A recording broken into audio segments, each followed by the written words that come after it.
I first just want to state that I try really hard to represent my entire district, both Republicans, Democrats, as well as independents, non-voters, new immigrants, and anybody that lives in my district.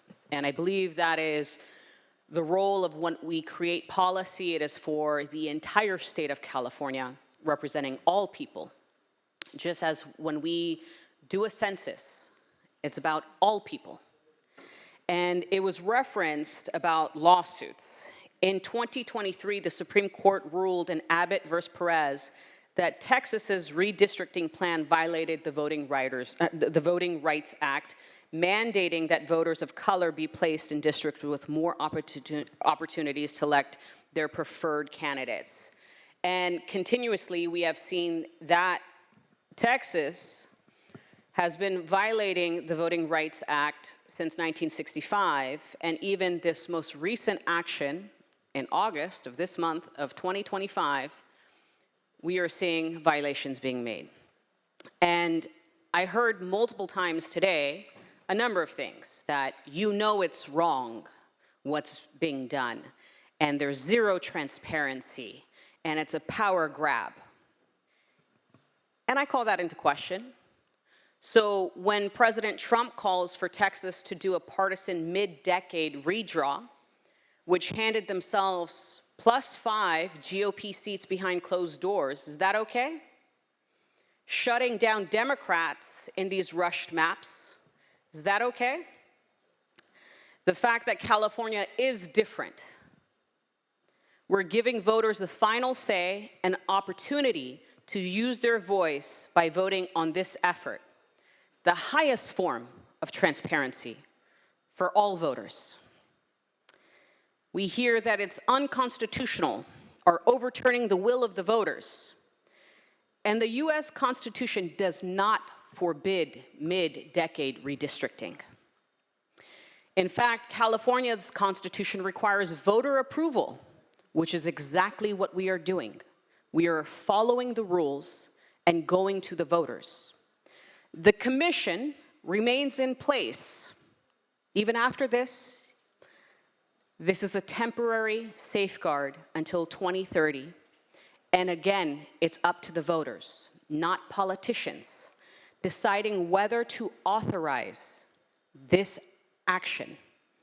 That's respecting the will of the people. We are going to the voters.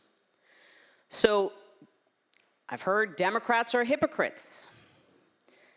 But the real hypocrisy, I will say, is claiming to support housing, childcare, and healthcare, but voting no consistently on funding those items. Calling themselves the party of law and order, but excusing President Trump's attempt to overturn the 2020 election and pardoning the January 6th rioters. Claiming to care about women and children, but blocking the release of the Epstein files of sexual abuse of children and women. Call for the release of the Epstein files. I want to see the Epstein files. I'm sure many of my colleagues, as much as we talk about it, as much as we talk about human trafficking, children, women of color, and the abuse of power, call for the release of the Epstein files. And he died under President Trump's administration with a failure of cameras, dereliction of duty of guards, and much more. And the other party is silent. And then people want to say, especially in California, especially at the national level, that Governor Newsom is just raising his profile. Well, guess what? America is getting engaged, and this nation is just now seeing what Californians already know. When others are scared to act, Governor Gavin Newsom shows the courage to lead. As a woman, a daughter of immigrants, a former foster youth, the actions at the federal level have been a direct attack on each of us for every identity and ideal we hold dear.